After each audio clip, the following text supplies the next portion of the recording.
नमस्कार मेरे प्यारे साथियों।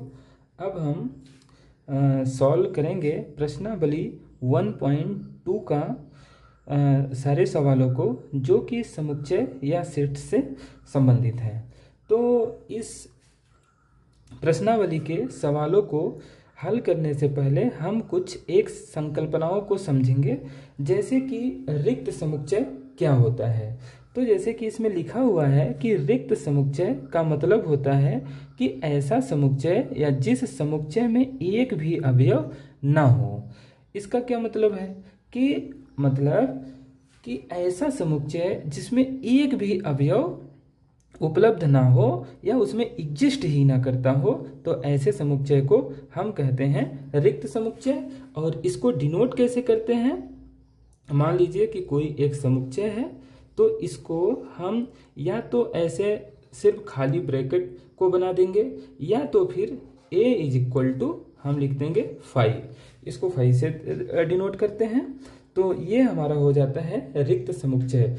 अब उदाहरण के लिए अगर हम लेना चाहें, तो जैसे उदाहरण के लिए हम लेते हैं कि एक समुच्चय A है, जिसमें ये कहा जाए कि x सच दैट x विश्व में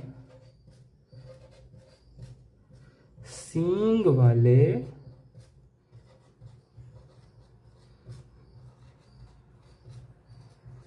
घोड़े का सींग वाला घोड़ा है। तो सबको पता है, या किसी से भी पूछा जाए तो यही जवाब आएगा कि विश्व में सींग वाला घोड़ा तो होता ही नहीं है। तो यह एक क्या होगा? रिक्त समुच्चय होगा, क्योंकि जब हम इसको देखेंगे तो इसमें एक भी अवयव नहीं आएगा। तो यह एक तरीके का क्या हो गया? एक रिक्त समुच्चय हो गया। इसको जब ऐसे लिखेंगे तो इसको खाली ब्रैकेट बना देंगे या a इज इक्वल टू 5 कर देंगे। अब दूसरा उदाहरण हम ले सकते हैं कि जैसे कि एक उदाहरण हम ले सकते हैं कि b एक ऐसा समुच्चय है जिसमें x सच दैट x अंग्रेजी वर्णमाला का एक अंक है। तो आपको सबको पता है कि अंग्रेजी वर्णमाला में अक्षर होता है, न कि उसमें अंक होता है। तो अब इसमें अंग्रेजी वर्णमाला में कोई अंक आएगा? नहीं है, नहीं आएगा। तो हम इसमें लिखेंगे कि b इज इक्वल टू एक रिक्त समुच्चय है, या b इज इक्वल टू 5।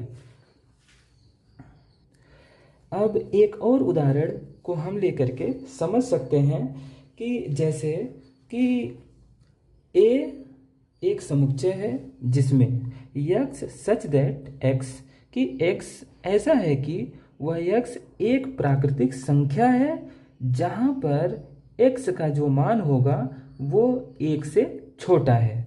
तो आपको पता है कि जो प्राकृतिक संख्याएं होती हैं वो 1 से तो शुरू ही होती हैं। उससे छोटी संख्याएं क्या होंगी? या तो वो पूर्ण संख्या होगी या तो वो पूर्णांक होगा। तो प्राकृतिक संख्या क्या 1 से छोटी हो सकती है? बिल्कुल नहीं। तो ये जो है, जो बोल रहा है कि x जो है वो 1 से छोटा होगा, इसका मतलब ये है कि इसमें कोई भी संख्या आएगी ही नहीं। तो कोई भी संख्या नहीं आएगी तो मतलब उसमें कोई अवयव नहीं होगा। तो जब उसमें कोई अवयव नहीं होगा तो वो क्या हो जाएगा? एक रिक्त समुच्चय हो जाएगा।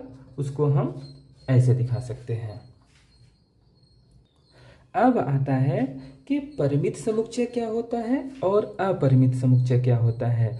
परिमित समुच्चय का मतलब ये होता है कि एक ऐसा समुच्चय जिसमें उसके अवयवों की संख्या सीमित हो, और उसे एक तरीके से हम रोस्टर विधि में या सूचीबद्ध रूपी में उसको लिख सकें। तो ऐसे समुच्चय को हम क्या कहेंगे? परिमित समुच्चय। और उसके उल्टा ही कि अपरिमित समुच्चय का मतलब होता है कि एक ऐसा समुच्चय जिसमें अवयवों की संख्या असीमित हो, मतलब उसकी संख्याएं अनंत रूप से बढ़ती जाएं और उसका कभी समाप्ति ही ना हो। तो ऐसे समुच्चय को हम कहेंगे अपरिमित समुच्चय। इसमें जैसे परिमित समुच्चय का अगर हम उदाहरण लें तो जैसे कि एक समुच्चय ए है और इसे x सच दैट x अंग्रेजी वर्णमाला का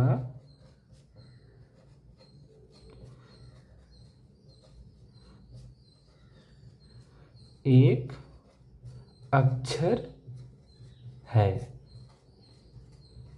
तो अगर हम इसको रोस्टर विधि में लिखना चाहें तो कैसे आएगा कि a इज इक्वल टू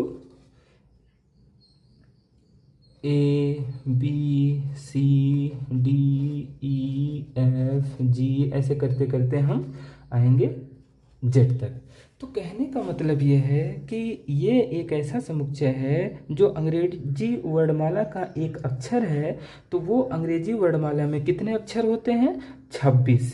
और यहीं पे ये कहने का मतलब कि इसकी जो संख्याएं हैं, अवयवों की संख्या है, वो गिनी जा सकती है और ऐसे दिखाई जा सकती है। ये असीमित नहीं है, सिर्फ 26 है। तो इसके साथ ही इसको जैसे कि इस 26 में जैसे कि एक समुच्चय है जिसमें 26 अवयव हैं, तो इसको हम ऐसे लिख सकेंगे कि NA इज इक्वल टू 26। इसका मतलब क्या हुआ कि NA का मतलब होता है नंबर ऑफ समुच्चय A, कि समुच्चय A के अवयवों की संख्या। तो इसमें अवयवों की संख्या कितनी है? 26। तो ये एक तरीके से दिखाने का तरीका है कि समुच्चय A के अगर अवयवों की संख्या दिखानी है तो नंबर ऑफ A या NA इज इक्वल टू 26 लिख सकेंगे। अगर हम कहें कि 1 से लेकर के 9 तक की या 1 से लेकर के 11 तक की प्राकृतिक संख्याओं को इस रूप में लिखो तो क्या होगा? n वो मान लो कि एक समुच्चय है B।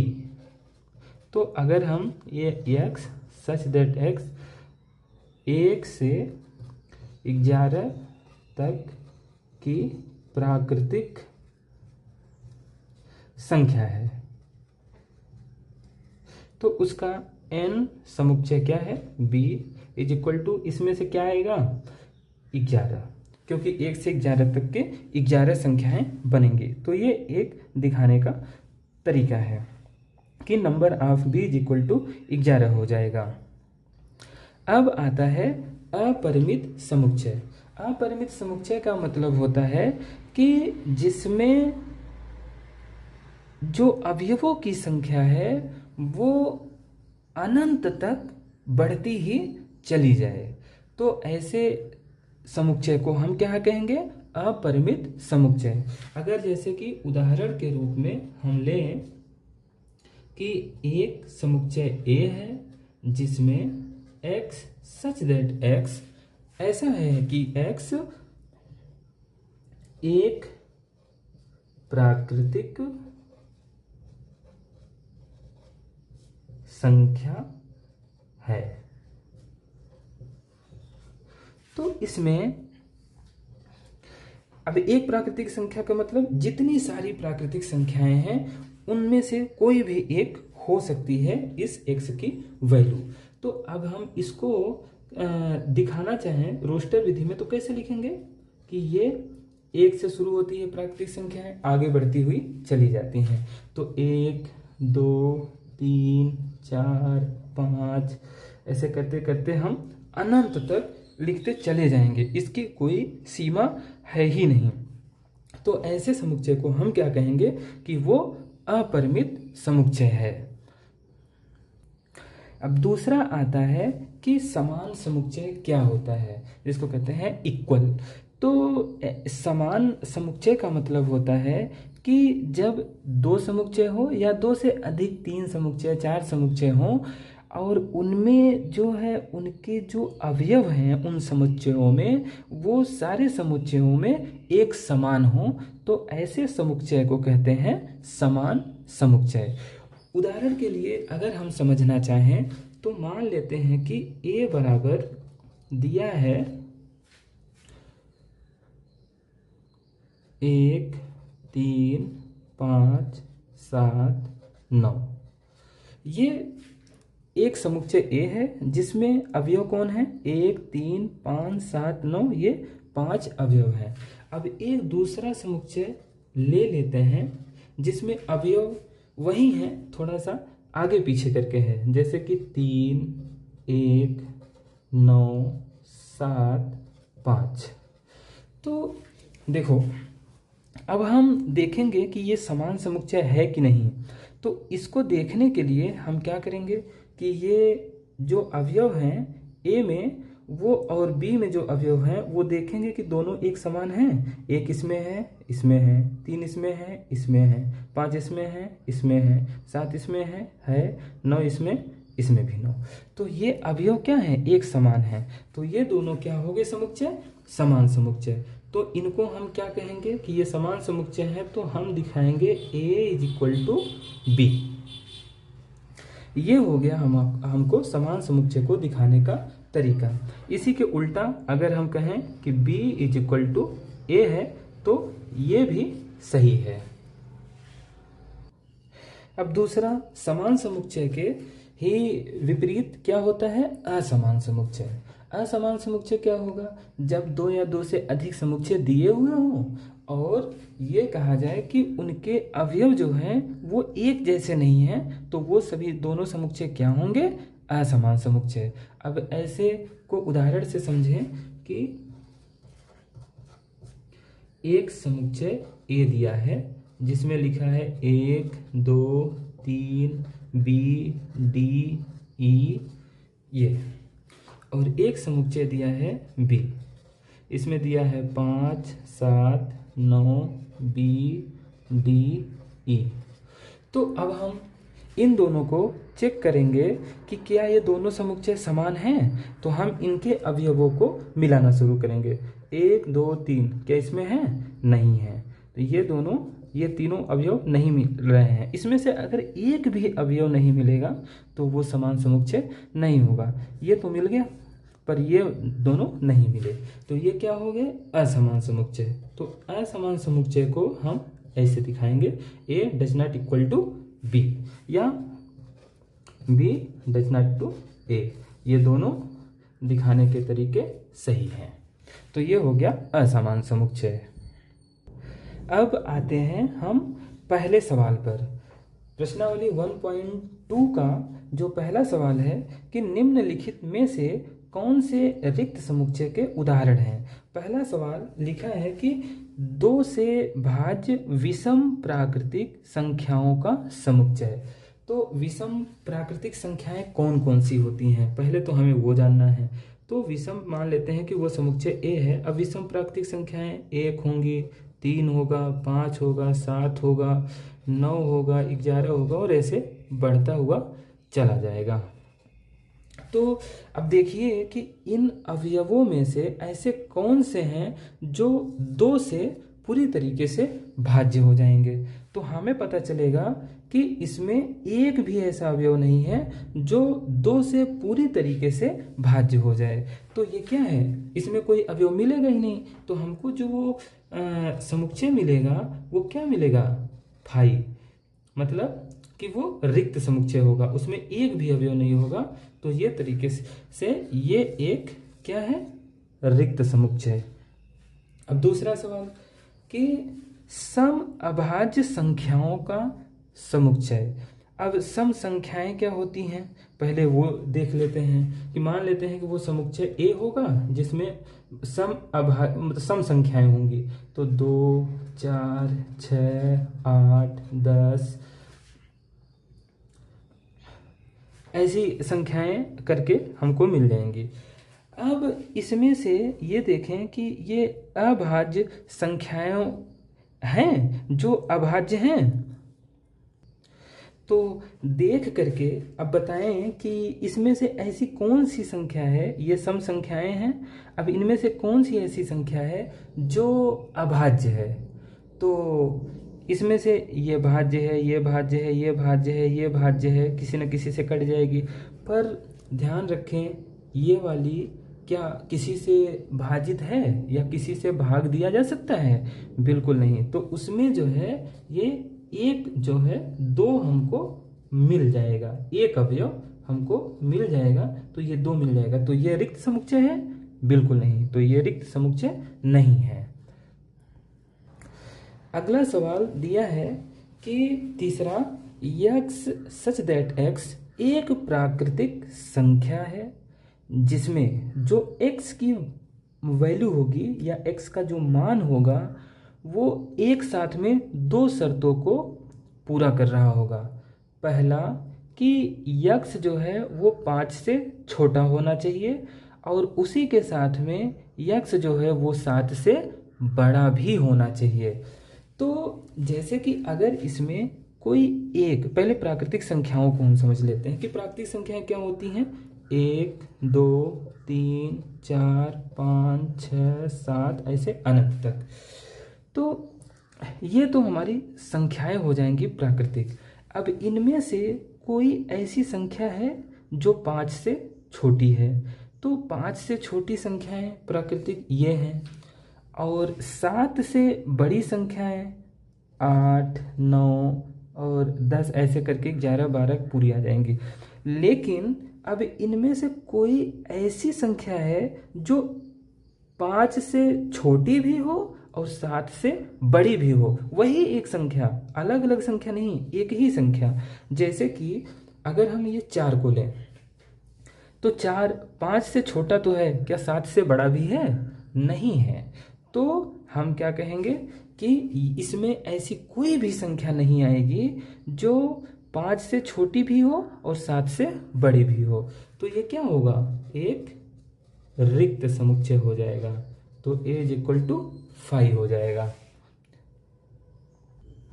चौथा सवाल बोल रहा है कि y सच दैट y किन्हीं भी दो समांतर रेखाओं का उभयनिष्ठ बिंदु है। अगर हम दो समांतर रेखाओं को खींचते हैं, समांतर रेखाएं एक ऐसे हो गई और दूसरी ऐसे हो गई, तो क्या आप बता सकते हैं इसको लाइन 1 कह दें, इसको लाइन 2 कह दें? तो अगर ये दोनों समांतर हैं, मतलब कि जहाँ भी देखेंगे, अगर यहाँ से यहाँ के बीच में जो डिस्टेंस होगा वो ये रेखाएं जहाँ तक जाएंगी वहाँ तक, उसके अंतिम बिंदु तक इतने ही डिस्टेंस इधर भी बना रहेगा। तो अब बताइए कि ये दोनों रेखाएं उभयनिष्ठ, मतलब ये दोनों रेखाएं जहाँ पर जा करके ऐसे काट दें, तो अगर ये ऐसे काट देंगी तो ये समांतर रही नहीं। तो जब उनका उभयनिष्ठ बिंदु देखेंगे तो उसमें हमको क्या मिलेगा? कुछ भी नहीं। तो कहने का मतलब कि ये एक रिक्त समुच्चय है। तो इसको मान लेते हैं कि ये जो दिया था वो समुच्चय ए है, तो इसका आएगा रिक्त समुच्चय, या इसको 5 से डिनोट कर देंगे। दूसरा सवाल इसमें दिया हुआ है कि निम्नलिखित समुच्चयों में कौन परिमित और कौन अपरिमित समुच्चय है। परिमित का मतलब होता है जिस समुच्चय के अवयवों की संख्या सीमित हो या उसे गिना जा सके या उसको रोस्टर रूप में दिखाया जा सके, तो उसको कहेंगे परिमित समुच्चय। और जिसमें जो है असंख्य संख्याएं हों, अनंत अवयव हों किसी समुच्चय के, तो वो होते हैं अपरिमित समुच्चय। अब जैसे कि पहला सवाल दिया है कि वर्ष के महीनों का समुच्चय, तो इसको हम रोस्टर विधि में लिखते हैं कि महीनों को मंथ से या एम से दिखा देते हैं कि समुच्चय एम ऐसा है कि इसमें जनवरी, फरवरी, मार्च, अप्रैल, मई, जून, जुलाई, अगस्त, सितंबर, अक्टूबर, नवंबर और दिसंबर। अब ये क्या है? 12 महीनों के नाम हैं। तो इसमें हम कहें कि नंबर ऑफ एम कितने हैं? 12। तो ये क्या है? एक परिमित समुच्चय है, क्योंकि हमने इसके अवयवों की संख्या को गिन लिया। तो ये हो जाता है हमारा एक परिमित समुच्चय। तो ये एक परिमित समुच्चय है। अब दूसरे की बात करें कि 1 2 3 और ऐसे बढ़ता हुआ अनंत तक चला जाए। अब इसका अनंत तक बढ़ने का मतलब ये क्या है, एक प्राकृतिक संख्याओं का समुच्चय है, तो इसे हम असंख्य है। तो ये एक अपरिमित समुच्चय है, क्योंकि इसमें नंबर ऑफ जो समुच्चय है, या इसको ए बराबर मान लें कि ए बराबर इतना लिखा हुआ था, तो नंबर ऑफ ए क्या है, अनंत है, तो इनफाइनाइट है। तो ये क्या है, एक अपरिमित, एक परिमित समुच्चय न होकर के यह अपरिमित है।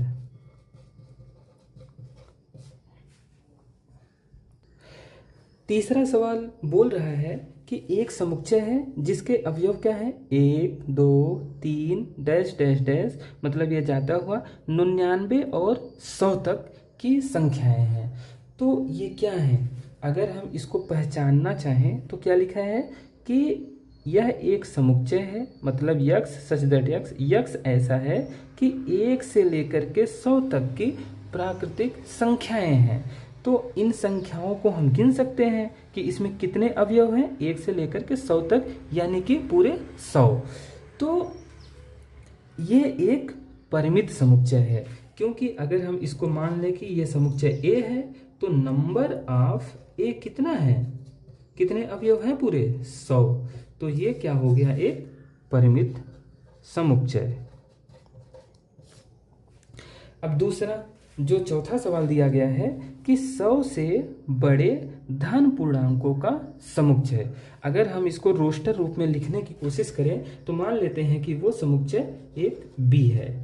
तो इसमें अब 100 से बड़े धन पूर्णांक कौन कौन से होते हैं, तो 100 से बड़े 101 होगा, 102 होगा, 103 होगा। अब इसके ऐसे करते करते ये पूरा अनंत तक चला जाएगा। तो इसका कोई लिमिट या इसकी कोई सीमा नहीं है कि यहीं पर जाकर के वो खत्म हो जाएगा। पर इसमें क्या था कि वो 100 तक ही लेना था और 100 पर जाकर के खत्म हो गया था। तो ये एक क्या हो गया, अनंत तक है, तो ये क्या हो जाएगा, अपरिमित समुच्चय।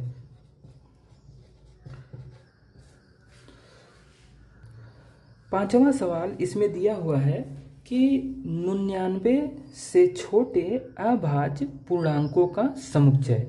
तो इसका मतलब ये है कि 99 से नीचे से पहले के जितनी भी अभाज्य संख्याएं होंगी उनको हम लिख सकते हैं। तो उनको लिखने से हमको पता चल जाएगा कि वो कितनी संख्याएं हैं जो 99 से कम हैं और अभाज्य हैं। तो जैसे कि ए बराबर अगर हम लिखना चाहें तो जैसे 97 हो गया, 96 तो होता ही है, किसी कट जाता है, 95 भी है, 93 हो गया, 89 हो गया।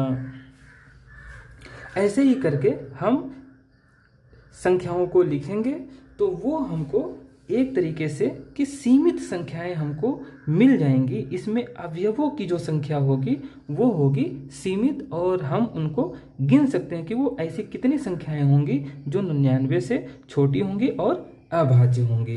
तो ये क्या हो गया, एक परिमित समुच्चय हो गया। अब तीसरा सवाल बोल रहा है कि निम्नलिखित समुच्चयों में से प्रत्येक के लिए बताइए कि कौन परिमित है और कौन अपरिमित है। तो इसमें मैंने शॉर्ट में लिख दिया कि निम्नलिखित में कौन परिमित और कौन अपरिमित है। पहला सवाल ये है कि x अक्ष के समांतर रेखाओं का समुच्चय। x अक्ष किसको बोलते हैं, ये होता है x अक्ष, ये होता है y, इसको x और इसको y। अब इसके समांतर कितनी रेखाएं खींची जा सकती हैं, 1 2 3 4 5। अब ऐसे कर करके पूरी संख्याएं हम जितनी चाहें उतनी इसके समानांतर हम रेखाएं खींच सकते हैं। तो इसका कोई लिमिट है जी नहीं।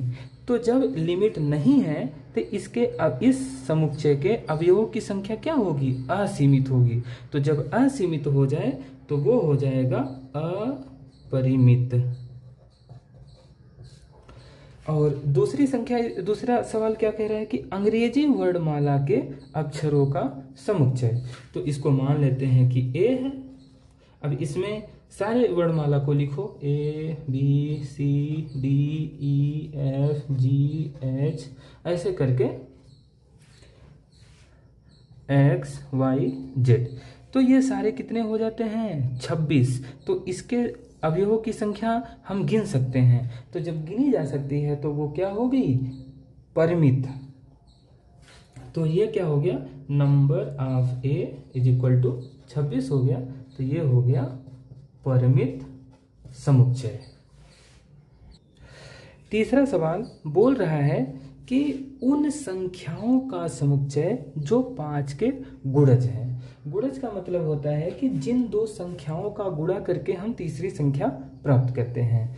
तो उसमें से मतलब एक संख्या गुणज के रूप में 5 हो और दूसरी संख्या कोई भी हो सकती है। तो अब हम इसके संख्याओं को कोई एक सीमित है कि 5 में हम 1 का भी गुणा कर सकते हैं, 2 का भी गुणा कर दें, 3 का गुणा कर दें, 4 का गुणा कर दें, 5 का गुणा कर दें, 6 का गुणा कर दें, 7 का गुणा कर दें और ऐसे अनंत तक करते हुए चले जाएं। अब इनसे जो संख्याएं हमको मिलेंगी जैसे कि 5, 10, 15, 20, 25, 30, 35 ऐसे ही 40।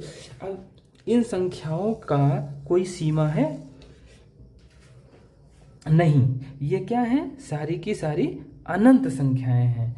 तो ऐसे संख्याओं को हम ऐसे समुच्चय को हम कहेंगे कि उनके अवयवों की संख्या असीमित है, असंख्य है। तो वो क्या हो जाएगा? जब असंख्य होगा तो वो हो जाएगा अपरिमित समुच्चय। तो ये क्या हो गया? अपरिमित समुच्चय। अब चौथा सवाल, पृथ्वी पर रहने वाले जानवरों का समुच्चय। तो पृथ्वी पर रहने वाले जानवरों का समुच्चय में अगर हम देखें तो अगर मान लेते हैं कि वो ए है।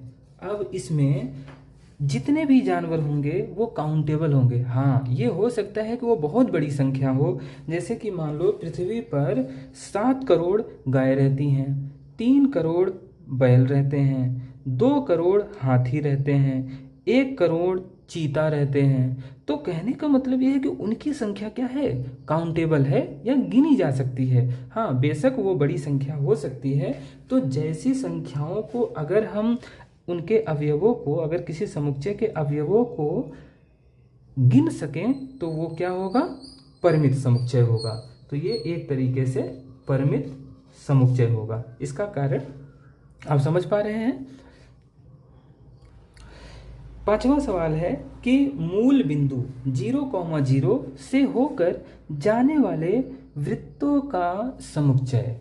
तो ऐसे में हम कितने समुच्चय बना सकते हैं या कितने वृत्त बना सकते हैं? ये होता है मूल बिंदु 0,0। अब यहाँ से होकर के अगर कोई हम वृत्त बनाना चाहें तो एक ऐसे बन जाएगा, दूसरा मतलब ऐसे बन जाएगा, तीसरा ऐसे बन जाएगा, चौथा ऐसे बन जाएगा। तो कहने का मतलब यह है कि ये इस बिंदु से हो करके कितने वृत्त खींचे जा सकते हैं? अनंत। जितना चाह मर्जी उतने हम वृत्त खींच सकते हैं। तो जब इसकी जो संख्या है वो असंख्य है तो वो क्या हो जाएगा? अपरिमित।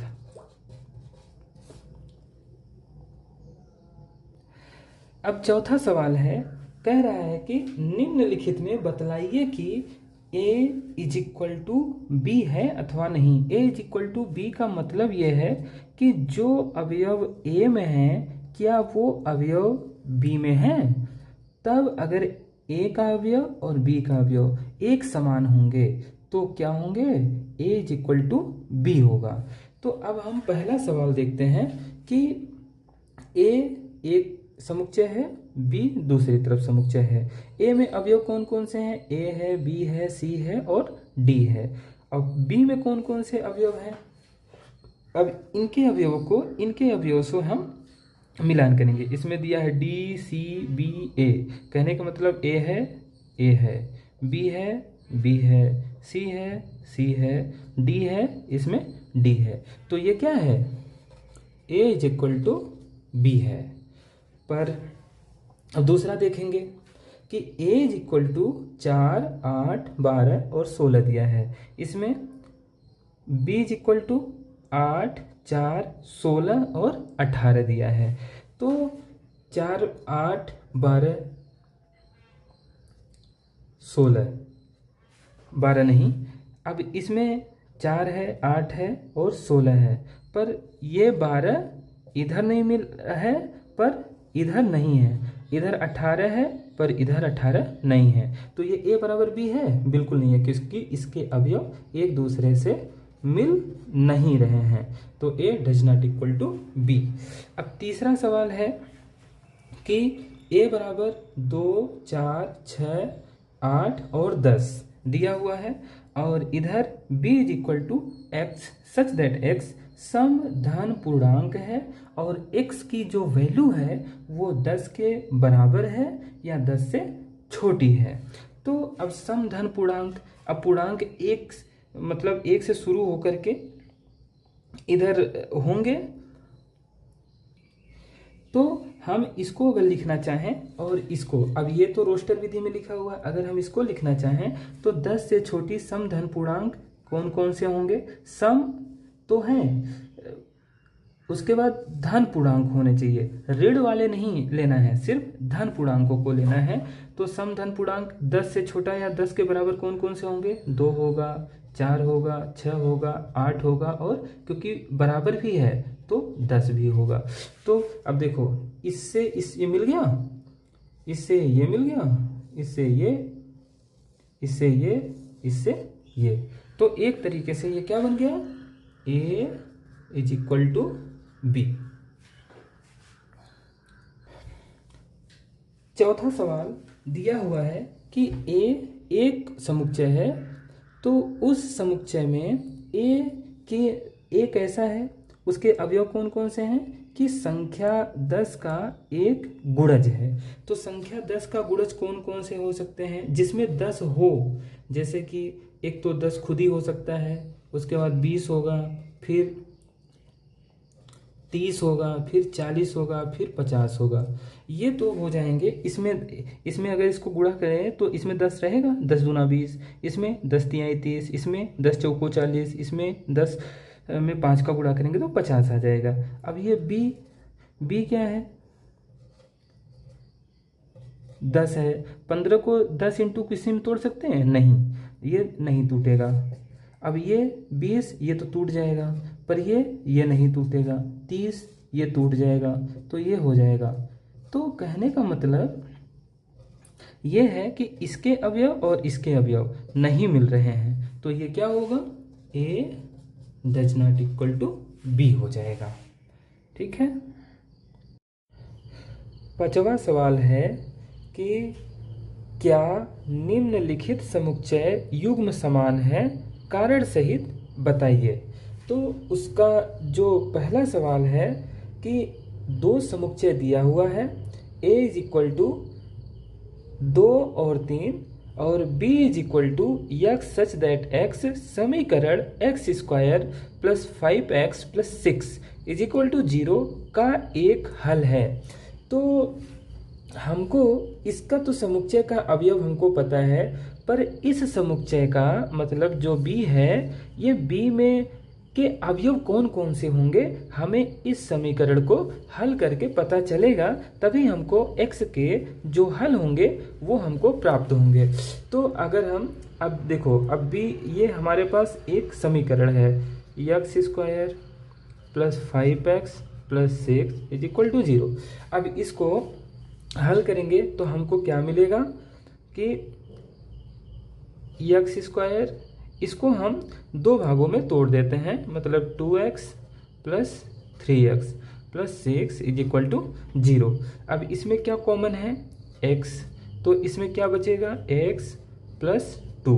अब इन दोनों में क्या, इसमें ये x, ये और इसमें से एक x बाहर हो गया तो x प्लस 2 हो गया।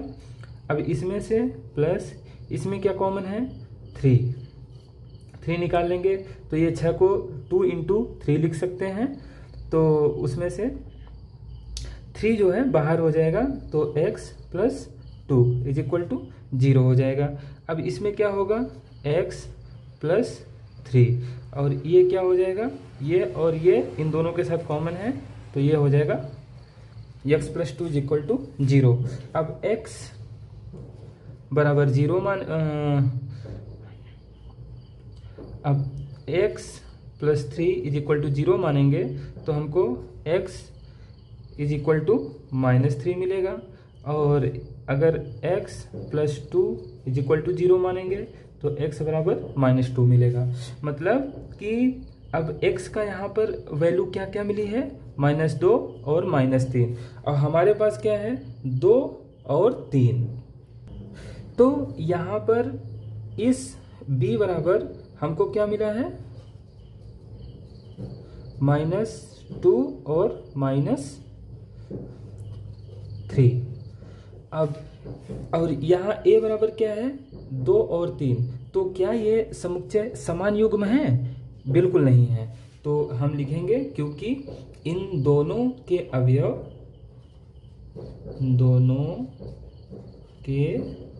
अवयव समान नहीं है, इसलिए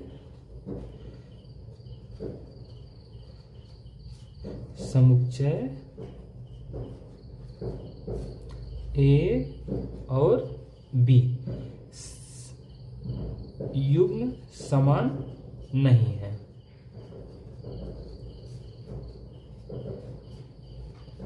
तो ये हो जाएगा आपका आंसर। अगला सवाल जो दूसरा है वो कह रहा है कि A एक समुच्चय है जिसमें x सच दैट x शब्द फॉलो का एक अक्षर है, और B में जो समुच्चय B में कह रहा है कि x सच दैट x शब्द वोल्फ का एक अक्षर है।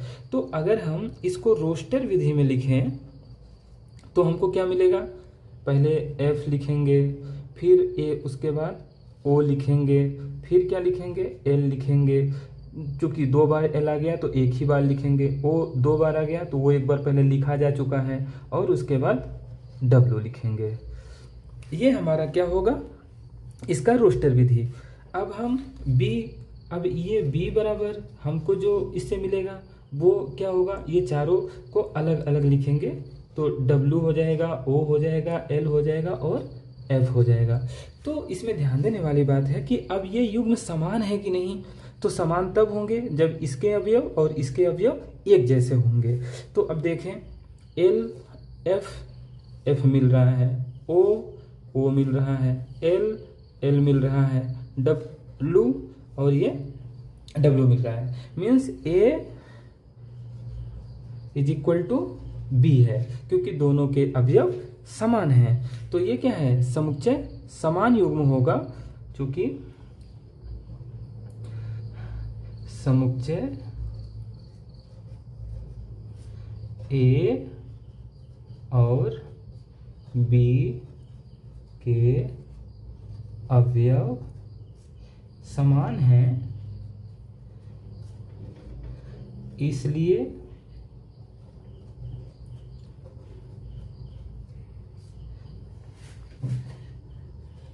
A और B युग्म समान है। यह आपका हो जाएगा आंसर। अगला सवाल इस चैप्टर का जो कि अंतिम सवाल है, 6ठा नंबर, वो कह रहा है कि नीचे दिए हुए समुच्चयों में से समान समुच्चयों का चयन कीजिए। तो इसमें हमें करना क्या है कि इन सारे समुच्चयों में देखना है कि कौन एक दूसरे के से मिल रहे हैं, मतलब कि किन समुच्चयों का अवयव किसी दूसरे वाले समुच्चयों के अवयव के एकदम समान है। तो पहला हम देखते हैं कि A 2, 4, 8, 12 ये 4 अवयव। अब देखते हैं कि इसमें किसी का है 4, 8, 12 और 14। इसमें होना चाहिए था। अगर 12 2 होता तो यहाँ पे 2 की जगह पर 14 है, तो ये इससे नहीं मिल रहा है। और किससे मिल सकता है? किसी से नहीं, तो ये किसी के समान नहीं है। बी 1 2 3 4। अब देखते हैं कि 1 2 3 4 किस में है। ये है 1 2 3 4, तो मतलब बी और डी ये एक दूसरे के समान हैं, तो हम B is equal to D लिख देंगे। एक आंसर ये हो जाएगा। अब उसके बाद 4 8 12 14 किसी में है नहीं, ये इसके साथ मिल रहा था लेकिन इसमें है नहीं, तो ये भी किसी के साथ नहीं है। ये एक के साथ हो चुका है।